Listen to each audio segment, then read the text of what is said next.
Haverá guerra civil no Brasil?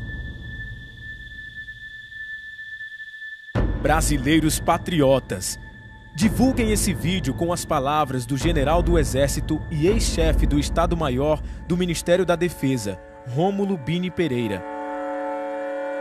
O artigo foi publicado no tradicional jornal de maior circulação de São Paulo, O Estadão, de 2 de abril de 2016.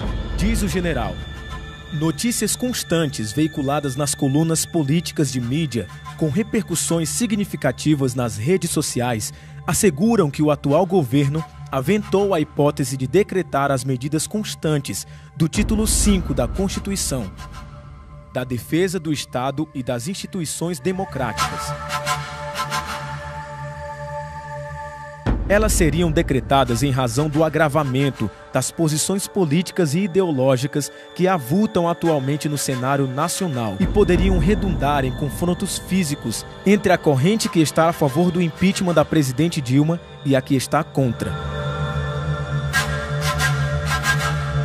A situação econômica crítica do país e os visíveis conflitos e desacordos entre as instituições maiores aumentam a ebulição dos debates políticos.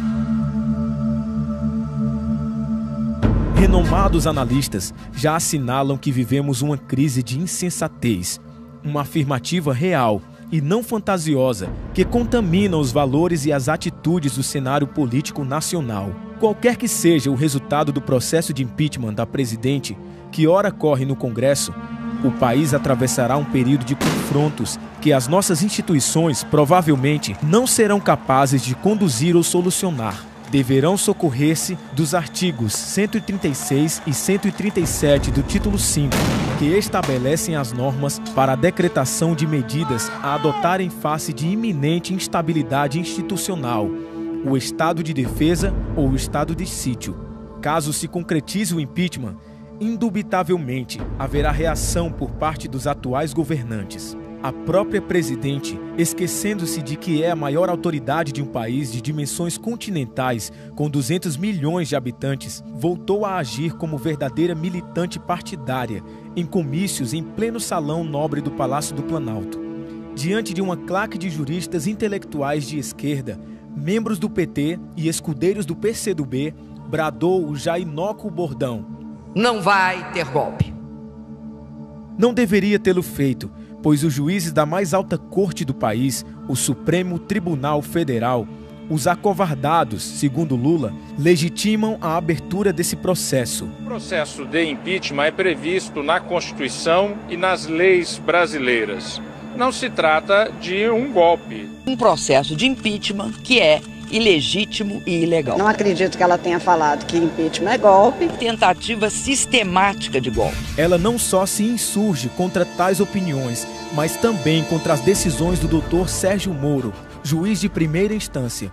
Um conflito direto entre os dois poderes, fato raro na história nacional, e que joga por terra a máxima respeitada pela sociedade brasileira, de que decisão judicial não se discute, cumpre-se.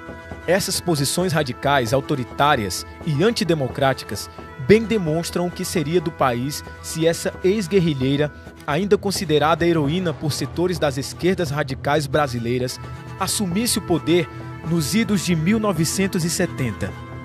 Não teríamos um regime democrático, como apregoam seus correligionários, mas sim um semelhante ao sanguinário regime cubano da época, El Paredón. Tornou-se o mais abominável símbolo da Revolução Cubana.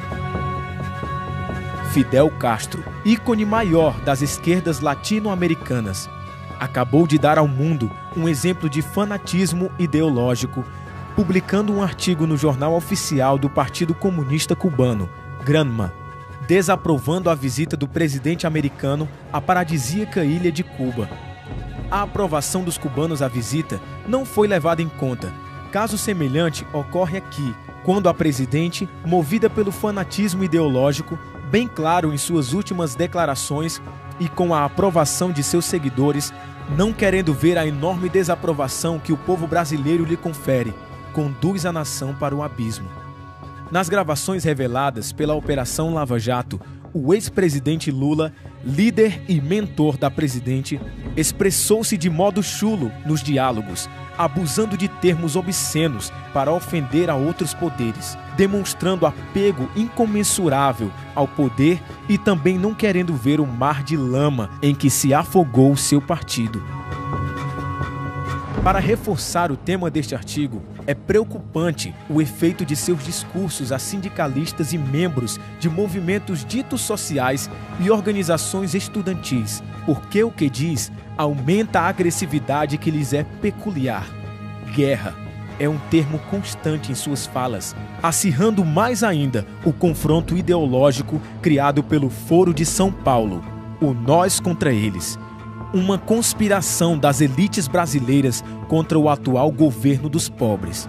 O ódio crescente que se observa é o prenúncio de tempos escuros e de conflitos entre irmãos, de proporções maiores do que já viveu a nação no passado. Ao agir dessa forma, optou por usar bravatas exaltadas que só poderão levar o país a perigosas convulsões internas. Nesse contexto, se forem adotadas as normas do estado de defesa ou de sítio, as Forças Armadas serão empenhadas. Os militares da ativa e da reserva, bem como a maioria dos cidadãos brasileiros de bem, não mais aceitam o jogo político praticado e que está destruindo a maioria das instituições. Também não mais confiam em falsos paladinos que habitam o noticiário e posam como grandes orientadores da sociedade brasileira, mas que, na verdade, só a contaminam. O Conselho da República e o Conselho de Defesa Nacional, assessores diretos da Presidência da República na adoção dessas medidas, são autoridades do governo e dificilmente decidirão de modo contrário aos seus interesses. Se assim acontecer, o interesse nacional será secundário. Então, como agirá o militar de qualquer nível hierárquico no cumprimento de missões oriundas e determinadas por esses preceitos constitucionais,